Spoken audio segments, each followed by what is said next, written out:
Hey, it's Nathan with CrazyOnMarketing.com. In this video, I'm going to show you how you can manually add contacts to your ActiveCampaign account. So let's go ahead and get into it. So first things first, we need to come to the contacts area. So contacts.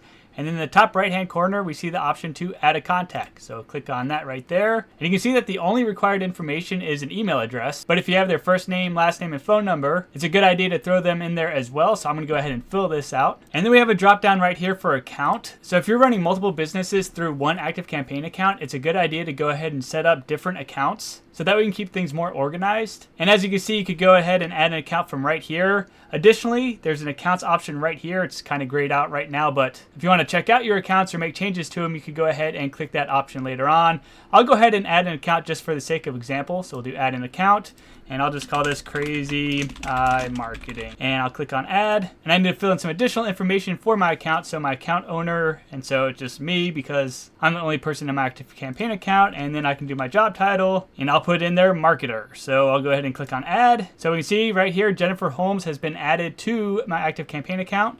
Now I have some additional contact actions that I could go ahead and add. So I could go ahead and add them to lists. So we could open this up real quick.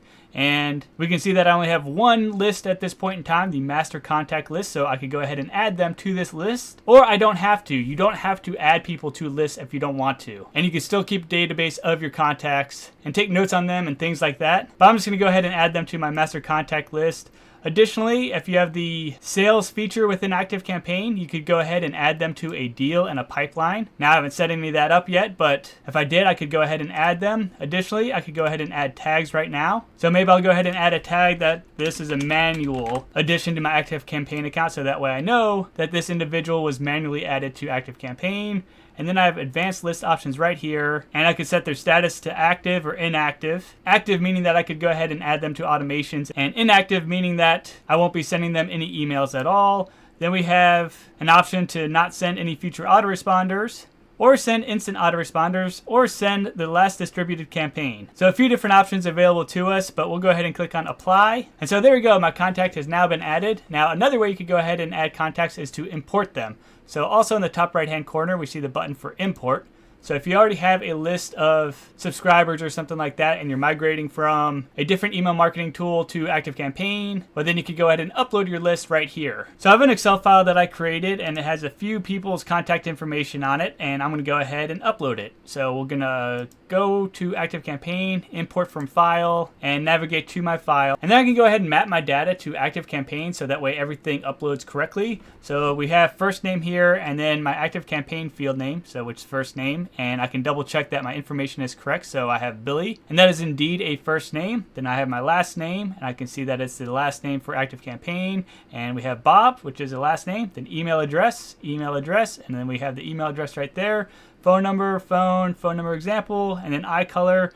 And we have this option right here that says do not import this field. So sometimes when you export information from another tool, it's going to come with a bunch of extra info that may or may not be relevant to what you need in ActiveCampaign. So maybe I'm an eye doctor and I uploaded a list of all my clients and it has eye color in there. And maybe I don't need to keep track of people's eye color within ActiveCampaign, in which case I could select do not import this field. But let's see what other options there are available to us. So we could go ahead and open this up and see if there's any fields that are relevant. So we already did email, first name, first and last name, phone number, tags. So maybe I could upload it as a tag if I wanted to, but I think that could get kind of crazy. So it's probably not the best choice. There's account, job title, subscribe date, IP address, computer info, and finally there's an option to add a new field. So I'm going to have another video on adding fields to ActiveCampaign. So if you're interested in adding additional fields, please check out my channel. But for the sake of this example, I'm not going to import this information because it's not really relevant and it's not going to make my email marketing any better. So let's scroll on down here. I can select if I want to add them to different lists or not. So I'm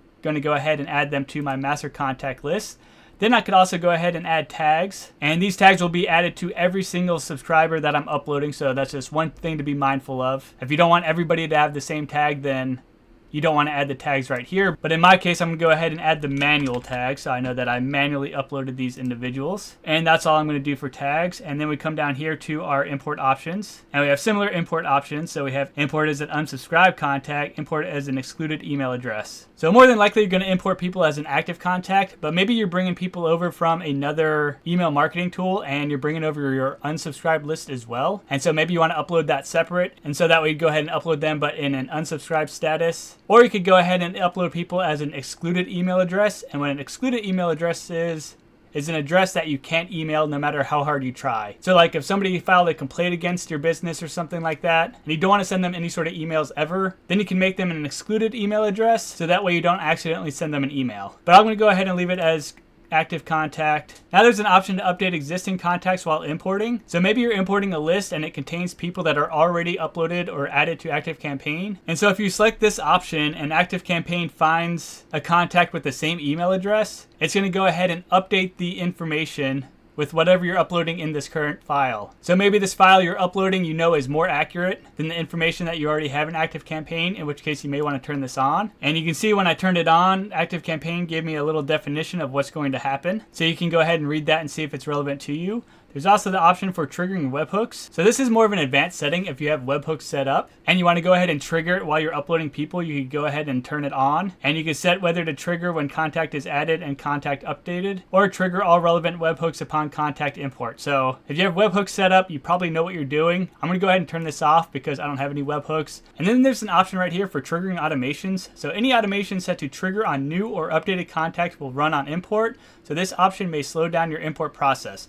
So if you set up an automation that runs when you get a new contact, well, that automation will fire off if you check this block. Now, depending on what you're doing with that automation, like if it's a, hey, welcome to my business automation, but you're uploading a list that you've already had, and they're already familiar with your business, like you might want to go ahead and turn off the trigger your automations option right here. So I'm going to go ahead and turn that off. And then there's an option for create field options when importing new custom field values. So any values detected within drop-down, list box, radio button, and checkbox custom field columns that do not match a field option in ActiveCampaign will be created. So let me come back up here real quick. So for eye color, for example, so maybe I have a custom field set up, and as part of my custom field, I have 3 options. I have green, blue, and brown for eye color. However, on this list that I'm uploading, somebody has hazel as their eye color. Well, if I check this box down here, then ActiveCampaign will go ahead and add the option for hazel as a custom field option. So if you want ActiveCampaign to add additional custom field options, you could go ahead and check this box. However, if there might be random information or garbage data that you don't want uploaded to ActiveCampaign, then I would go ahead and uncheck this box. So I'm going to go ahead and uncheck it. And I think everything is good now. So I'm going to go ahead and click on import in the bottom right-hand corner. And my import has started. And my import is now complete. So I'm going to go ahead and view a report of my import. And I can see that ActiveCampaign found 3 lines. It imported 3 lines. And so it looks like everything worked just fine. So now if I come back over to my contacts, I should have 5 contacts in here. I have myself right here, plus the 1 I manually added, and then the 3 others that I imported. So those are 2 manual ways to go ahead and add contacts to your ActiveCampaign account. Hopefully you found this video helpful. If you did, I appreciate any sorts of likes, comments, subscribes, and or check out crazymarketing.com. And I hope you have a great rest of the day.